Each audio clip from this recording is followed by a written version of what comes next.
نحمدك يا من شرح صدورنا ونور قلوبنا واطلع رسوله على علوم الأولين والآخرين وعلمه علم ما كان وما يكون والصلاة والسلام على من كان نبيا وآدم بين الماء والطين أما بعد فأعوذ بالله من الشيطان الرجيم بسم الله الرحمن الرحيم ادعوني أستجب لكم وقال النبي صلى الله تعالى عليه وآله وصحبه وسلم صلوا الله ببطون أكفكم ولا تسألوه بظهورها فإذا فرغتم فامسحوا بها وجوهكم وقال رسول الله صلى الله تعالى عليه وآله وصحبه وسلم إنما جعل الإمام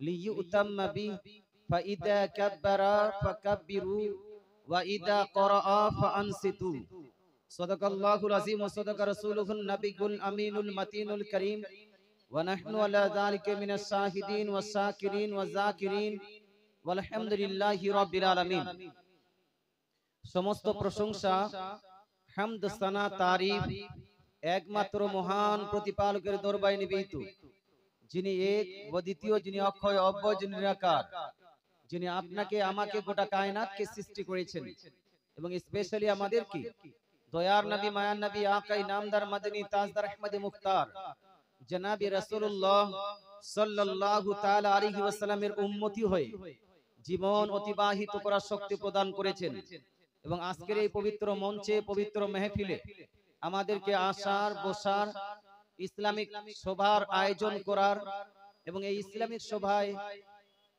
অংশগ্রহণ করে নিজের ইসলামিক জ্ঞানকে বৃদ্ধি করার শক্তি প্রদান করেছেন।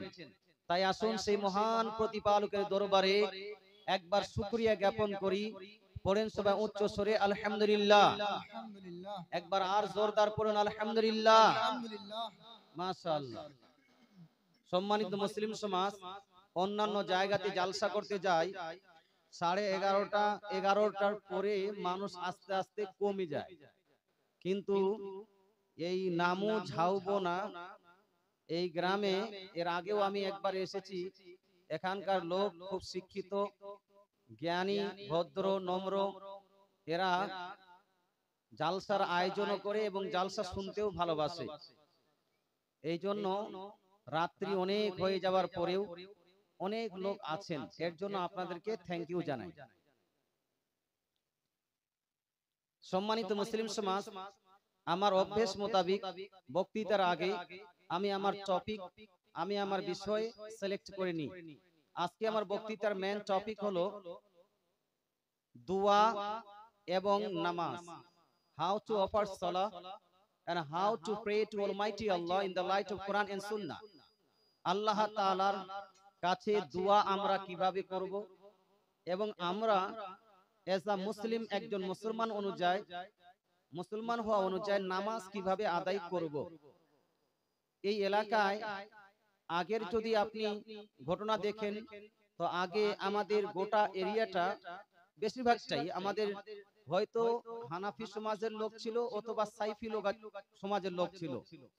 দুইটা সমাজের লোক পাওয়া যেত, হানাফি আর সাইফি বলেন আপনারা। আগে দাদুরা কি বলতো? সাইফি বলতো না? সাফি বলেন। আচ্ছা, বা আমরা এটা বলতে পারি যে হানাফি আর মুহাম্মাদি। বর্তমান হয়ে গেছে সুন্নি আর ফারাজি। তো ফারাজি নামটা খুব একটা পছন্দের নাম না আমার। যাই হোক, ব্যাপারটা হলো এই যে মানুষ আস্তে আস্তে শিক্ষিত হচ্ছে, জ্ঞানী হচ্ছেন, এডুকেটেড। যদিও ইসলামিক এডুকেশন আস্তে আস্তে কমছে, কিন্তু ওয়ার্ল্ডলি এডুকেশন আস্তে আস্তে বাড়ছে। বাড়ার কারণে মানুষ বুঝতে শিখেছে, জানতে চাচ্ছে যে কোনটা ঠিক আর কোনটা ভুল। এই জানতে গিয়ে অনেকগুলো মানুষ, বিশেষ করে হানাফি সমাজের যারা বাস করেন, এদের অনেক কিছু কর্মের উপর প্রশ্ন করে। এই প্রশ্নের সঠিক উত্তর না পেয়ে তারা কিন্তু হানাফি সমাজকে বা সুন্নি সমাজকে খারাপ মনে করে। এই সুন্নি সমাজকে বাদ দিয়ে অন্য সমাজে চলে যায়। এরকম হয়তো এখানেও কিছু মানুষ আছেন। আমি কাউকে ক্রিটিসাইজ করব না, কাউকে গালি দিব না, কাউকে ছোট করার চেষ্টা করব না, তবে সঠিক কিছু জিনিস আমি আপনাদের সম্মুখে পেশ করার চেষ্টা করব। আপনারা মনোযোগ সহকারে শুনবেন। যেখানে আপনার কোনো প্রশ্ন হবে সেখানে আপনি প্রশ্ন তুলে এই স্টেজে পাঠিয়ে দিবেন ইনশাআল্লাহ তাআলা। আমি আমার সাধ্য মোতাবেক সেই প্রশ্নের সমাধান করার চেষ্টা করব। এই দুইটি টপিক নিয়ে আলোচনা করলে আপনাদেরকে কি কোনো ব্যথা লাগবে বা কষ্ট হবে? কষ্ট হওয়ার কথা নয়। আপনি যেভাবে পারেন আপনি করেন, কিন্তু আমি আপনার উপর জবরদস্তি করি না। শুধু যেগুলা হাদিসে আছে, কোরআনে আছে, সেই বিষয়গুলো তেলাওয়াত করব। মানলে ভালো, আর না মানলে আপনার হিসাব আপনি দিবেন, আমার হিসাব আমি দেব। কথা বুঝা গেল? আলোচনার পূর্বে আসুন আমরা, যেহেতু সুন্নি মুসলমান, যে কোনো জায়গাতে যাই দরুদ ও সালাম অবশ্যই পড়ি। এই হিসাবে আমরা আসুন প্রথমে নবীজি সাল্লাল্লাহু আলাইহি ওয়াসাল্লামের প্রতি দুরূদ শরীফ পাঠ করব। তবে এখানেও একটা প্রশ্ন অলরেডি এসে বসে আছে। প্রশ্নটা হলো এই, দরুদ শরীফ পড়ব হুজুর, তো কোনটা দরুদ পড়ব? দরুদে ইব্রাহিম পড়ব, না আমাদের দরুদে আউলিয়া অর্থাৎ প্রচলিত দরুদটা পড়ব, না অন্য কোন দরুদ পড়ব? আমি সংক্ষিপ্ত আকারে এটা নিয়ে বিশ্লেষণ করছি পরে, কিন্তু সংক্ষিপ্ত আকারে উত্তর দিতে চাই। আপনি দরুদ প্রসঙ্গে আল্লাহ তাআলা এবং রাসূল করিম সাল্লাল্লাহু আলাইহি সাল্লাম আপনাকে স্বাধীনতা দিয়েছেন। আপনাকে আল্লাহ তাআলা এবং আল্লাহর রাসূল দরুদ প্রসঙ্গে স্বাধীনতা দিয়েছেন। তবে হ্যাঁ, ওই দরুদে কোনো এমন কোন বাক্য যেন না হয় যেই বাক্যটা কোরআন ও হাদিসের খেলাফ বা ইসলামের বিপক্ষে দাঁড়ায়। যদি এমন কোন দরুদ যার মধ্যে কোনো বাক্য কোরআন হাদিসের বিরুদ্ধে নেই, এই রকম দরুদ যদি আপনি পড়েন, যে কোনো দরুদ পড়েন, সেই দরুদটা আপনার জন্য জায়েজ হবে। জোরে বলেন সুবহানাল্লাহ। এক্ষেত্রে আপনি যদি বলেন না হুজুর আমি কমফোর্টেবল মনে করছি দরুদ ইব্রাহিমকে, তো আপনি দরুদ ইব্রাহিম পড়ুন, নো প্রবলেম, আপনার কোনো সমস্যা নাই। আপনি যদি বলেন না হুজুর আমি দরুদ ইব্রাহিম পড়ব, তৎসঙ্গে অন্য একটা দরুদ পড়ব যেটা আমাদের মিলাদে পড়া হয়, ফাতিহায় পড়া হয়, সেই দরুদটা পড়ব, এটাতেও কোনো সমস্যা নেই। আপনি যদি বলেন যে হুজুর আমি দরুদ ইব্রাহিম পড়ব না, এই দরুদটাও পড়ব না, আমি আজকে এখানে পড়তে চাই ছোট্ট একটা দরুদ, দরুদ হলো সাল্লাল্লাহু আলাইহি ওয়াসাল্লাম, এই ছোট্ট দরুদটা পড়তে চাই, হুজুর পারমিশন কি আছে? আমি বলবো অ্যাকর্ডিং টু ইসলাম এটারও আপনার পারমিশন আছে। দরুদ ইব্রাহিম পড়ার ইচ্ছা করে ওটাও পড়ুন। আপনি দরুদে আউলিয়া, যেটা আমরা দরুদে দরুদ পড়ি, এটা এই দরুদটা পড়লেও পড়তে পারেন, বা ছোট্ট দরুদ দরুদে ইব্রাহিম দরুদ সাল্লাল্লাহু আলাইহি ওয়াসাল্লামও পড়তে পারেন, দরুদে তোনাজ্জিও পড়তে পারেন, দরুদে তাজও পড়তে পারেন, আপনার ইচ্ছা। তবে দরুদ যেন এমন হয় যার কোনো বাক্য কোরআন হাদিসের বিরুদ্ধে না যায়। কথা বুঝতে পারছেন না? এটা হলো সংক্ষিপ্ত আকারে উত্তর। এখন আপনারা দরুদ শরীফ পড়ুন নিজ নিজ পছন্দ মোতাবেক। আল্লাহুম্মা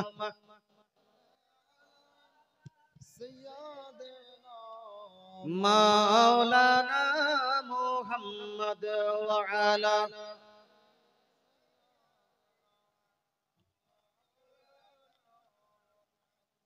সাল্লাল্লাহু আলাইহি সাল্লাম। আপনাদের অবগতির জন্য একটু আর এটাকে ক্লিয়ার করে দিই। আমি এই দরুদ প্রসঙ্গে যেটা আপনারা এখন পড়লেন, এই দরুদ প্রসঙ্গে আমি আমজাদ হোসেন সিমনানি দেওবন্দি ভাইদের সঙ্গে মুনাজারা করেছি, আহলে হাদিস ভাইদের সঙ্গে মুনাজারা করেছি। আপনাদের মুর্শিদাবাদে একজন আহলে হাদিসের ভাই আছে, ব্রাদার রাহুল, ওর সঙ্গে আমার এই প্রসঙ্গে ডিবেট হয়েছে। তারপর বাংলাদেশের শায়েখদের সঙ্গে অর্থাৎ আহলে হাদিসদের সঙ্গেও এই প্রসঙ্গে ডিবেট হয়েছে। আলহামদুলিল্লাহ, আপনাকে আমি স্পষ্ট ভাষায় বলে দিই, দেওবন্দীদের মধ্যে শাহ আব্দুল্লাহ, এই দক্ষিণ 24 পরগনার, ওর সঙ্গে এই দরুদ নিয়ে ডিবেট হয়। আলহামদুলিল্লাহ, এদের মধ্যে কেউ এই মুনাজারাগুলোতে কেউ আমাদের এই দরুদকে বিদআত বা নাজায়েজ বা হারাম প্রমাণ করতে পারেনি। জোরে বলেন সুবহানাল্লাহ। ইনশাআল্লাহ তাআলা এই প্রসঙ্গে অনেক আলোচনা হবে। তবে আরেকবার আমি চাইবো যে আরেকবার আপনারা দরুদ শরীফ পড়ুন। আল্লাহুম্মা সাল্লি আলা সাইয়্যিদিনা মাওলানা মুহাম্মদ ওয়া আলা আলি সাইয়্যিদিনা মাওলানা মুহাম্মদ সাল্লাল্লাহু তাআলা আলাইহি ওয়া আলিহি ওয়াসাল্লাম। সম্মানিত মুসলিম সমাজ, কোরআন শরীফের থেকে আমি একটি আয়াত তেলাওয়াত করেছি। আল্লাহ তাআলা কোরআন শরীফের মধ্যে সূরা মুমিন, আগে দোয়া প্রসঙ্গে আলোচনা করি, তারপরে নামাজ প্রসঙ্গে আলোচনা করছি। হাত কোথায় বাঁধবেন, কিভাবে নামাজ পড়বেন, সমস্ত আলোচনা হবে ইনশাআল্লাহ তাআলা। দোয়া প্রসঙ্গে একটু আলোচনা করিনি। আল্লাহ তাআলা কোরআন শরীফের মধ্যে সূরা মুমিন আয়াত নাম্বার 60 নাম্বার আয়াত আল্লাহ তাআলা বলছেন উদউনি আস্তাজিব লাকুম। আল্লাহ তাআলা বলেন হে আমার বান্দা বান্দিরা তোমরা আমার কাছে দোয়া করতেই থাকো, আমি আল্লাহ তোমাদের দোয়াকে গ্রহণ করতেই থাকবো। জোরে বলেন সুবহানাল্লাহ। আজকে দোয়া নিয়ে অনেকগুলো মতভেদ আছে কি নাই ভাই? আছে। ঝামেলা আছে কি নাই? জানাজার পরে দোয়া, মাটি দেওয়ার পরে দোয়া, নামাজের পরে দোয়া, মিলাদের নিয়ে দোয়া, ফাতিহার দোয়া, মৃত ব্যক্তির জন্য দোয়া, 40 তাহরুমের দোয়া, জালসার মধ্যে দোয়া, তারপরে আপনার অন্য জায়গায় হাত তুলে দোয়া। এই প্রসঙ্গে অনেকগুলো মতভেদ আমাদের মুসলমান নামে পরিচিত ব্যক্তিদের মধ্যে আছে। মুসলমান কিছু মানুষ দোয়াকে আপনার ইন্সপায়ার করে যে দোয়া করো ভালো যাক, আবার কিছু মানুষ কিছু জায়গা বিশেষ দোয়াকে বন্ধ করতে চায় যে এখানে চলবে না, ওখানে চলবে না, এটা চলবে না, এইভাবে চলবে না, করতে চায় কি চায় না? কিছু মানুষ দোয়ার বিপক্ষে চলে যাচ্ছে। দোয়া যখন করতে লাগে মানুষের একটা খারাপ লাগে। শুনুন, আল্লাহ তাআলা যেই আল্লাহ তাআলার কাছে আমরা দোয়া করি কার কাছে ভাই? কার কাছে? কোন গাছের কাছে দোয়া করা যাবে? গাছ আমাকে এটা দাও বলা যাবে? সূর্যকে, চন্দ্রকে, আপনার আকাশ বাতাসকে, আল্লাহ তাআলার মাখলুকাতের মধ্যে, পৃথিবীর মধ্যে কোন ব্যক্তিকে বা কোন বস্তুকে দোয়া করা যাবে না। কেন যাবে না? তার কারণটা হলো আল্লাহ তাআলার রাসূল হাদিসের মধ্যে ইরশাদ করেন, হাদিসটি লিপিবদ্ধ মিশকাত শরীফের মধ্যে, সেম হাদিসটা লিপিবদ্ধ সুনান আবু দাউদ জিল নাম্বার 1 পেজ নাম্বার 216 এর মধ্যে নবীজি বলছেন আদ-দুআউ হুয়াল ইবাদা। দোয়া হলো একটি ইবাদত। জোরে বলেন সুবহানাল্লাহ। দোয়া হলো কি? একটি ইবাদত। আর ইবাদত আল্লাহ ছাড়া অন্য কাউকে করা যাবে লা ইলাহা ইল্লাল্লাহ। আমাদের কলেমা কি? লা ইলাহা ইল্লাল্লাহ। লা ইলাহা ইল্লাল্লাহ। লা ইলাহা ইল্লাল্লাহ এর অর্থটা কি? এর অর্থ হলো আল্লাহ তাআলা ছাড়া কোনো উপাস্য নেই, আল্লাহ তাআলা ছাড়া কোনো মাবুদ নাই, আল্লাহ তাআলা ছাড়া কোনো ইবাদতের যোগ্য কেউ নেই। তাহলে ইবাদত একমাত্র চলবে আল্লাহর, এই জন্য দোয়াও একমাত্র চলবে কার জন্য? আল্লাহর জন্য। যার কাছে আমরা দোয়া করি আর যে মহান রব্বুল আলামিন আমাদের দোয়াকে কবুল করেন, সেই রব্বুল আলামিন আমাদেরকে বলছেন উদউনি, তোমরা আমার কাছে দোয়া করতেই থাকো, আস্তাজিব লাকুম, আমি তোমাদের দোয়াকে গ্রহণ করতেই থাকবো। জোরে বলেন সুবহানাল্লাহ। আচ্ছা ভাবুন তো ভাই, এই যে আয়াতে, এই আয়াত শরীফের মধ্যে আল্লাহ তাআলা কি বলেছেন যে তোমরা আমার কাছে সকালে দোয়া করো, বিকালে দোয়া করতে পারবে না? এটা বলেছেন না। বিকালে দোয়া করো, সন্ধ্যার সময় দোয়া করতে পারবে না, এইরকম কি লিমিটেশন দিয়েছেন? আল্লাহ তাআলা এই আয়াতের মধ্যে বান্দাদেরকে লিমিটেশন দেননি, আনলিমিটেড আপনার সময় দিয়েছেন। কোন জায়গাকে নির্দিষ্ট করেননি, কোন সময়কে নির্দিষ্ট করেননি। অর্থাৎ আল্লাহ তাআলা বান্দাকে দোয়ার ক্ষেত্রে স্বাধীনতা দিয়েছেন। আজকে যদি আপনার হসপিটালে গিয়ে আপনার সন্তান অসুস্থ হয়ে যায়, আপনার সন্তান অসুস্থ, ডক্টর বলছে আপনার ছেলে অনেক সিরিয়াস ম্যাটার আছে, তখন আপনার কি করা ইচ্ছা করবে? আল্লাহ তাআলার কাছে দোয়া করা ইচ্ছা করবে কি করবে না? আচ্ছা তখন কি আপনি ভাববেন যে দেখি তো বুখারী শরীফ খুলে যে হসপিটালে দোয়া করা জায়েজ না না জায়েজ? দেখবেন, হ্যাঁ দেখবেন বাপ, আপনার বাবা অ্যাক্সিডেন্ট করে গেছে, অ্যাক্সিডেন্টের সময় হট করে তো আপনি আল্লাহর কাছে চাইবেন না আল্লাহ আমার বাবাকে সুস্থ করে দেন, কি তখন আপনি দেখবেন যে মৌলভী সাহেবকে কল লাগাও তো রে, যে অ্যাক্সিডেন্ট করার পরে দোয়া করা যাবে কি যাবে না? করা যাবে? এটা দেখা যাবে না। কেন? কারণ দোয়ার ক্ষেত্রে আল্লাহ তাআলা স্বাধীনতা দিয়েছেন। আল্লাহ বলেন যখন যখন বান্দার দোয়ার প্রয়োজন হবে তখন তখন বান্দা দোয়া করবে, আর বান্দা যখনই আমাকে ডাকবে ফা ইন্নী কারীব, আমি বান্দার ডাকে সাড়া দিয়ে দিব। জোরে বলেন সুবহানাল্লাহ। এই জন্য বাউন্ডারিশন যখন আল্লাহর তরফ থেকে দেওয়া হয়নি, বান্দাও এই বাউন্ডারিশন দিতে পারবে না। আচ্ছা, এখানে আগে একটু আলোচনা, সেই আলোচনাটা হলো এই যে দোয়া করব বাপ, কিন্তু দোয়া করব কিভাবে? হাত তুলে না হাত ছেড়ে? হাত তুলে না হাত ছেড়ে? সংক্ষিপ্ত ভাবে আমি আলোচনা করে চলে যাচ্ছি। হাত তুলে না হাত ছেড়ে, এই প্রসঙ্গে আমি আপনাকে বলবো ইসলামের দৃষ্টিকোণ থেকে হাত তুলে দোয়া করাও যায়, হাত ছেড়ে দোয়া করাও যায়। হাত ছেড়ে যদি দোয়া করেন তবুও সেটা দোয়া হবে, হাত তুলে যদি দোয়া করেন তবুও সেটা আপনার দোয়া হবে। তবে দুইটি দোয়ার মধ্যে শ্রেষ্ঠ দোয়া, দুইটি দোয়ার মধ্যে উত্তম দোয়া, দুইটি দোয়ার মধ্যে সবথেকে দোয়ার সিস্টেমকে নিয়মকে ফলো করে দোয়া হলো হাত তুলে দোয়া করা। জোরে বলেন সুবহানাল্লাহ। কোনটা? হাত তুলে। কেন হাত তুলে? খুব মনোযোগ সহকারে শুনুন। হাদিস কানে লিপিবদ্ধ আছে মিশকাত শরীফ প্রথম খণ্ড চ্যাপ্টার অফ দাওয়াতের মধ্যে। সেম হাদিস কানে লিপিবদ্ধ আছে সুনান ইবনে মাজাহ জিল নাম্বার 2 চ্যাপ্টার অফ দাওয়াতের মধ্যে। সেম হাদিস কানে লিপিবদ্ধ আছে সুনান আবু দাউদ জিল নাম্বার 1 পেজ নাম্বার 216 এর মধ্যে চ্যাপ্টার অফ দুয়ার বর্ণনায় নবীজি সাল্লাল্লাহু আলাইহি ওয়াসাল্লাম ইরশাদ করেন সালুল্লাহ বিবুতুনি আকুফিকুম ওয়ালা তাসআলুহু বিজুহুরিহা ফাইদা ফারাগতুম ফামসাহু বিহা ওয়াজুহাকুম। নবীজি বলছেন, হে আমার উম্মতিরা, তোমরা যখন আল্লাহর কাছে দোয়া করবে তো দোয়া করো দুই হাত উত্তোলন করে। জোরে বলে সুবহানাল্লাহ। দোয়া করো কিভাবে? দুই হাত তুলে না ছেড়ে, তুলে। নবী বলছেন তোমরা যখন আল্লাহর কাছে দোয়া করবে সালুল্লাহ, আল্লাহর কাছে দোয়া করো বিবুতুনি আকুফিকুম, নিজ দুই হাত উত্তোলন করে। এখানে আল্লাহ তাআলা রাসূল দোয়ার নিয়ম দিচ্ছেন, দোয়ার সিস্টেম দিচ্ছেন, যে দোয়ার সিস্টেম হলো হাত তুলে দোয়া করা, হাত তুলে দোয়া করা। আচ্ছা, নবীজি সাল্লাল্লাহু আলাইহি ওয়াসাল্লাম যখন দোয়া করতেন হাত তুলে করতেন না হাত ছেড়ে দোয়া করতেন? কোনটা কোনটা দোয়া করতেন? তো আরেকটা হাদিস শুনুন, এই হাদিসটিও মিশকাত শরীফের মধ্যে লিপিবদ্ধ আছে।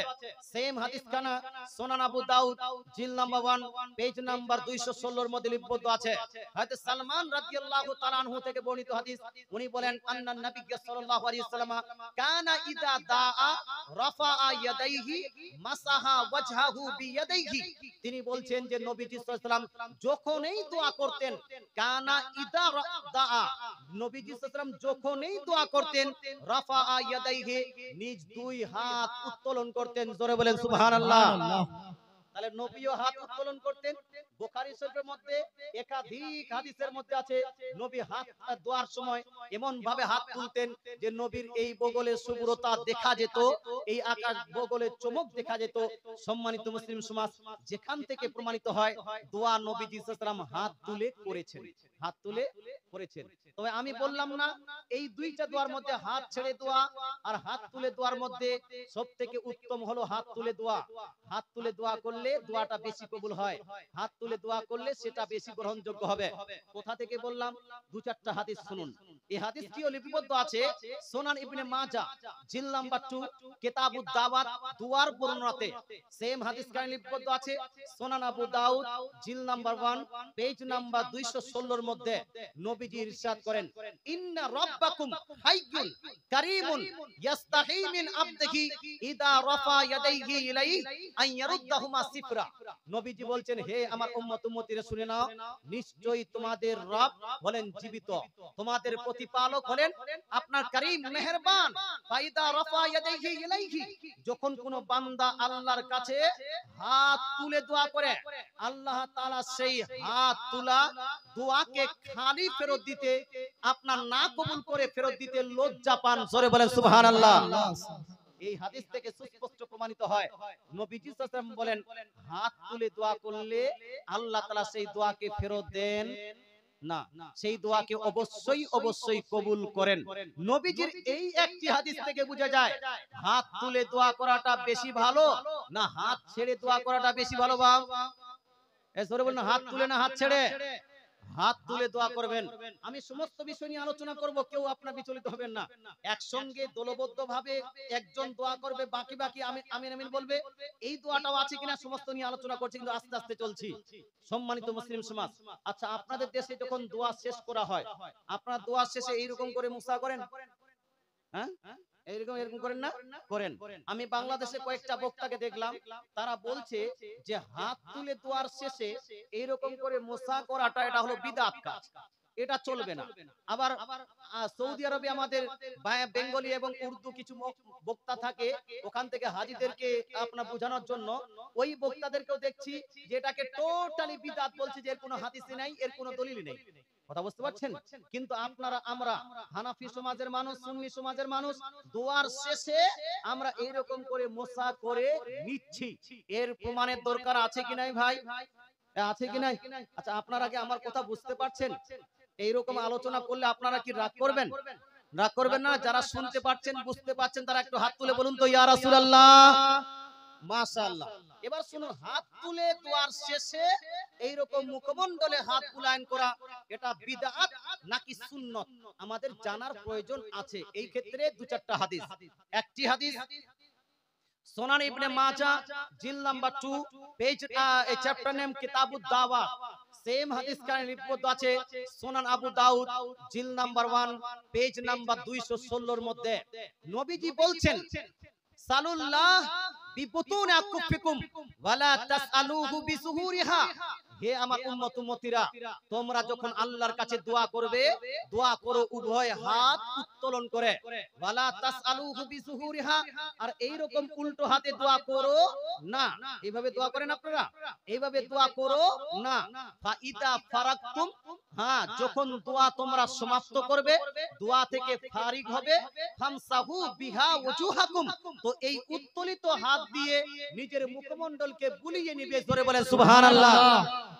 উত্তোলিত হাত দিয়ে নিজের মুখমণ্ডলকে বুলিয়ে নিবে, নিজের মুখমণ্ডলকে মাসা করে নিবে। ফামসাহু, মাসাহা ইয়ামসাহু মানে হলো মাসা করা, বুলিয়ে নেওয়া। বিহিমা মানে দুই হাত দিয়ে। ওয়াজা উজুহাকুম আও ওয়াজহাহু, নিজের চেহারা সমূহকে নিজের হাত দিয়ে যারা বুলিয়ে নিবে। তাহলে হাত তোলার শেষে মুখমণ্ডলে হাত বুলায়ন করা, এটা হাদিসের মধ্যে আছে কি নাই? আছে কি নাই? এবার আমি আপনাকে আরেকটি জিজ্ঞেস করব যে হুজুর, এটা হাদিসের মধ্যে আছে, কিন্তু নবী কি এটা কাজ করতেন? ও ভাইজান, আপনাদের বলছি, ইয়াংস্টার, যুবক ভাই, একটু বসে যান না, ভালো লাগবে। ভালো লাগবে, যখন চলে যাওয়ার ইচ্ছা করবে চলে যাবেন, সমস্যা নাই। Sit down please. আচ্ছা, বাহ, মাশাআল্লাহ, থ্যাংক ইউ। নবীজি সাল্লাল্লাহু আলাইহি ওয়াসাল্লাম যখন দোয়া করতেন, সেই সময় নবীজি দোয়ার শেষে হাত তুলে যেন এই যে মুখমণ্ডলে বুলায়ন করতেন কি করতেন না? এই ক্ষেত্রে আরেকটা হাদিস, এই হাদিসটি লিপিবদ্ধ আছে। মা বোন একটু চুপ করে বসেন, আপনারা মাসলা মাসাইল আসবে, বহু মাসলা মাসাইল আপনারও আছে ইনশাআল্লাহ তাআলা। নবীজি সাল্লাল্লাহু আলাইহি ওয়াসাল্লাম যখন দোয়া করতেন, শেষে হাত বুলায়ন করতেন কিনা? মিশকাত শরীফ এবং সুনান আবু দাউদ জিল নাম্বার 1 পেজ নাম্বার 217 এর মধ্যে লিপিবদ্ধ আছে নবীজির প্রসঙ্গে। আন্নান নবী সাল্লাল্লাহু আলাইহি ওয়াসাল্লাম কানা ইদা দাআ, নবীজি সাল্লাল্লাহু আলাইহি ওয়াসাল্লাম যখন দোয়া করতেন, রাফাআ ইয়াদাইহি, দুই হাত উত্তোলন করতেন, ওয়া মাসাহা ওয়াজহাহু বিয়াদাইহি, অতঃপর নিজের দুই হাত দিয়ে নিজের মুখমণ্ডলকে মাসা করে নিতেন। জোরে বলেন সুবহানাল্লাহ। তাহলে এক্ষেত্রে আমরা এখন পর্যন্ত তিনটি হাদিস থেকে বুঝতে পারলাম, দোয়ার শেষে মুখমণ্ডলে বুলায়ন করা, এটা হলো হাদিস দ্বারা প্রমাণিত নবীর সুন্নত। আরেকটা হাদিস প্লাস পয়েন্টে দিয়ে দিই, এই হাদিসটি সুনান তিরমিজি জিল নাম্বার 2 পেজ নাম্বার 174, এই পেজ নম্বরে লিপিবদ্ধ আছে। উমর বিন খাত্তাব রাদিয়াল্লাহু তাআলা আনহু ইরশাদ করেন, উমর ইবনে খাত্তাব রাদিয়াল্লাহু তাআলা আনহু বলেন যে আন্নান নবী সাল্লাল্লাহু আলাইহি ওয়াসাল্লাম কানা ইদা রাফা ইয়াদাইহি ফিদ দুআ লাম ইয়াহুত্তাহুমা হাত্তা ইয়ামসাহা বিহিমা ওয়াজহাহু। নবীজি সাল্লাল্লাহু আলাইহি ওয়াসাল্লাম যখনই দোয়া করতেন, উমর বিন খাত্তাব বলেন, নবীজি সাল্লাল্লাহু আলাইহি ওয়াসাল্লাম যখনই দোয়া করতেন, দুই হাত উত্তোলন করতেন এবং উত্তোলন করার পরে শেষে নিজের দুই হাত দিয়ে নিজের মুখমণ্ডলকে বুলিয়ে নিতেন। ইমাম তিরমিজি রাদিয়াল্লাহু তাআলা বলছেন, হাযা হাদিসুন হাসানুন সহিহুন, এই হাদিসটা হলো হাসান এবং সহিহ হাদিস। এই হাদিসগুলোকে জালও বলা যাবে না, যঈফও বলা যাবে না, এই হাদিসগুলো হলো সহিহ হাদিস। এবার আপনাকে জিজ্ঞেস করতে চাই, হাত তুলে দোয়ার শেষে মুখমণ্ডলে বুলায়ন করা, এটা সুন্নত না বিদআত? জোরে বলেন না, সুন্নত না বিদআত? কিন্তু কোন মাস্টার, কোন ডাক্তার, কোন নায়ক, কোন খলনায়ক যদি বলে হাত তুলে দোয়ার শেষে আপনার মুখমণ্ডলে বুলায়ন করা, হাত বুলায়ন করা, এটা হলো বিদআত, তাহলে এই সমস্ত ব্যক্তিদেরকে মান্য করা যাবে? যাবে? কেন যাবে না? কারণ নবী কোন বিষয়ে যদি একদিকে থাকেন, গোটা দুনিয়ার মাস্টার ডাক্তার মৌলভী মুন্সি যদি একদিকে যায়, একজন মুসলমান কোন দিকে যাবে? তো মুসলমানদের স্লোগানই হবে দয়ার নবী যেই দিকে আমরা আছি, দয়ার রাসূল যেই দিকে আমরা থাকবো, কোরআন হাদিস যেই দিকে, সুন্নি মুসলমান সেই দিকে। দোয়াও প্রমাণিত হলো, দোয়ার মধ্যে হাত তোলা প্রমাণিত হলো, এবং দোয়ার শেষে মুখমণ্ডল বুলায়ন করাও প্রমাণিত হলো। এবার কয়েকটা প্রশ্নটা হুজুর দোয়া করা যাবে, তবে হাত তুলে দোয়া করা যাবে, কিন্তু আপনারা করেন কি? এই যে আপনারা জালসাতে বসছেন, বক্তা সাহেব দোয়া করছে আর শ্রোতারা সবাই হাত তুলে নিয়েছে, হাত তুলে শ্রোতারা শুধু আমিন আমিন আমিন বা আল্লাহুম্মা আমিন এইরকম বলছে কি বলছেন? জানাজার নামাজের পরেও আপনার মৌলভী সাহেব দোয়া করছে, সবাই আমিন আমিন বলছে। তারপরে মাটি দেওয়ার পরেও সব মৌলভী সাহেব দোয়া করছে, সবাই আমিন আমিন বলছে। মিলাদ ও ফাতিহায় মৌলভী সাহেব দোয়া করছে, বাকি সমস্তরা আমিন আমিন বলছে। ফরজ নামাজের শেষে মৌলভী সাহেব দোয়া করে, বাকি সমস্ত ব্যক্তিরা আমিন আমিন বলে কি বলে না? এই দোয়াকে বলা হয় দলবদ্ধভাবে দোয়া, সম্মিলিত মুনাজাত, দলবদ্ধ মুনাজাত। এই দোয়া নিয়ে সবথেকে বেশি ঝামেলা আছে কি নাই? ঝামেলা আছে কি নাই? সম্মিলিত নাকি মুনাজাত চলবে না, সম্মিলিত দোয়া চলবে না, একজন দোয়া করবে বাকিরা আমিন আমিন বলবে, এটা নাকি চলবে না। মুসলমান আপনাকে বলতে চাই, গোটা দুনিয়ার মানুষ যদি বলে চলবে না, আর আমার নবী যদি বলেন চলবে, আমরা কি করব? চালাবো না বন্ধ করব? এজোরে বলেন না বা, চালাবো না বন্ধ? তারপরে যদি বলেন না হুজুর আমার যারা শিক্ষিত ব্যক্তি ওরা যেটা বলেছে সেটাই মানবো, নবীর কথা মানবো না, সেটা আপনার পার্সোনাল ব্যাপার। কিন্তু আমি বলবো, যেহেতু আপনি মুসলমান বলে নিজেকে দাবি করেন, যেহেতু নিজেকে নবীজির উম্মতি বলে দাবি করেন, তাই নবীজির সঙ্গে কারো তুলনা চলবে না। আজকে তো নবীজির সঙ্গেও তুলনা চলছে, কম্পারিজন চলছে। কিছু মানুষের ধারণা নবীজি ছিলেন আমাদের মতো মানুষ, নবীজি হলেন আমাদের মতো একজন মানুষ। একজন ব্যক্তি তো কিতাবের মধ্যে বড় ভাই বানিয়ে দিয়েছে যে আমাদের নবী হলেন আমাদের বড় ভাইয়ের মতো। বলেন নাউজুবিল্লাহ, জোরে বলেন না নাউজুবিল্লাহ। নবীজি সাল্লাল্লাহু আলাইহি সাল্লামকে নিজের মতো বলা এটা কি উচিত হবে বাপ? হবে? এটা উচিত হবে না। তারপরও আপনি যদি বলেন হুজুর কেন উচিত হবে না, আমরা যদি নবীজিকে আমাদের মতো বলি, আমাদের ক্ষতিটা কোথায়? আমি আপনাকে বলবো, এই প্রসঙ্গে ক্লিয়ার কাট মসলা হলো এই প্রসঙ্গে ক্লিয়ার কাট আকীদা হলো এই যে নবীজি মানুষ ছিলেন। নবীজি কি ছিলেন বাপ? মানুষ ছিলেন। নবীজি সাল্লাল্লাহু আলাইহি সাল্লাম মানুষ ছিলেন, আর এখন মানুষ আছেন কিনা? নবীজি আছেন না শেষ হয়ে গেছেন বাপ? জোরে বলুন না ভাই। অনেকগুলো মানুষের এখানেও ধারণা হয়ে গেছে নবীজি ছিলেন তবে এখন নাই, নবীজি এখন মরে মাটির সঙ্গে মিশে গেছেন। আস্তাগফিরুল্লাহ আস্তাগফিরুল্লাহ। আমি কাউকে হেড করার জন্য বলছি না, এইরকম অনেকগুলো মানুষের সমাজের মধ্যে অনেকগুলো ধারণা পাওয়া যায়। তবে আমি আপনাকে বলতে চাই ক্লিয়ার কাট, আমার নবী আপনার নবী দয়ার নবী মায়ার নবী কি আপনাকে শিক্ষা দিয়েছেন? নবীজি সাল্লাল্লাহু আলাইহি সাল্লাম বলছেন আমরা নবীজির মতো হই কিনা, নবী আমাদের মতো হন কিনা, এই প্রসঙ্গে নবীজির ক্লিয়ার কাট মাসলা। এই হাদিসটি লিপিবদ্ধ আছে সহিহ মুসলিম শরীফ জিল নাম্বার 1 হাদিস নাম্বার 2618। নবী বলছেন ইন্নী লাস্তু মিসলাকুম, definitely certainly I am not like you. হে আমার উম্মতিরা শুনে নাও, নিশ্চয়ই আমি তোমাদের মতো নই। জোরে বলে সুবহানাল্লাহ। নিশ্চয়ই আমি তোমাদের মতো নই। এখানে 10 খানা হাদিস আছে সহিহ মুসলিম শরীফের মধ্যে, 10 খানা হাদিস আছে আপনার 2618, 2619, 2620, 2621, 2622, 2623, 2624, 2625, 2627, 27 পর্যন্ত, 18 থেকে নিয়ে 27 পর্যন্ত কন্টিনিউ 10 খানা হাদিস আছে। 10 খানা হাদিসেই নবীজি ইরশাদ করেন ইন্নী লাস্তু মিসলাকুম, ডেফিনেটলি সার্টেনলি হে আমার উম্মত উম্মতিরা নিশ্চয়ই আমি তোমাদের মতো নই। জোরে বলে সুবহানাল্লাহ। আর বিশ্বের মধ্যে সর্বশ্রেষ্ঠ হাদিস গ্রন্থ সর্বশ্রেষ্ঠ হাদিস গ্রন্থ বুখারী শরীফ, যেই বুখারী শরীফটি ছাপানো হয়েছে দারুল উলুম দেওবন্দের আপনার যেখানে ছাপাখানা আছে সেখান থেকে, ওই বুখারী শরীফে যেটা দারুল উলুম দেওবন্দের পাশে ছাপানো হয়েছে, আর যেটা এখন রেফারেন্স দিলাম 10টা হাদিস, এই 10টা হাদিস ছাপানো হয়েছে, 10টা হাদিসের কিতাবটি মুসলিম শরীফটি ছাপানো হয়েছে সৌদি আরব থেকে। সৌদি আরবের ছাপানো সহিহ মুসলিমের 10খানা হাদিসের রেফারেন্স দিলাম, যেখানে নবীজি স্পষ্ট ভাষায় ইরশাদ করেন, নিশ্চয়ই আমি তোমাদের মতো নই। এবার আমাদের দেওবন্দি ভাইদের ছাপানো একটি কিতাব, সেই কিতাবের নাম হলো সহিহ বুখারী শরীফ। সহিহ বুখারী শরীফ জিল নাম্বার 1 পেজ নাম্বার 262 এর মধ্যে নবীজি স্পষ্ট ভাষায় ইরশাদ করেন, ইন্নী লাস্তু কা আহাদিন মিনকুম, definitely certainly I am not like any of you. নবীজি বলছেন, হে আমার উম্মত উম্মতিরা শুনে নাও, নিশ্চয়ই আমি তোমাদের মধ্যে কারোই মতো না। জোরে বলেন সুবহানাল্লাহ। নিশ্চয়ই আমি তোমাদের মধ্যে, জোরে বলুন না বাবা, কারো মতো নয়, কারোই মতো না। এখানে একদম আপনার যতগুলো মানুষ নবীজির জামানা থেকে নিয়ে কিয়ামত পর্যন্ত যতগুলো মানুষ আসবে, যতগুলো মানুষ জন্মগ্রহণ করেছে, যতগুলো মানুষ ইন্তেকাল করেছে, এর মধ্যে কোন ব্যক্তি নবীর মতো হতে পারেনি, আর কিয়ামত পর্যন্ত নবীর মতো হতে পারবে না।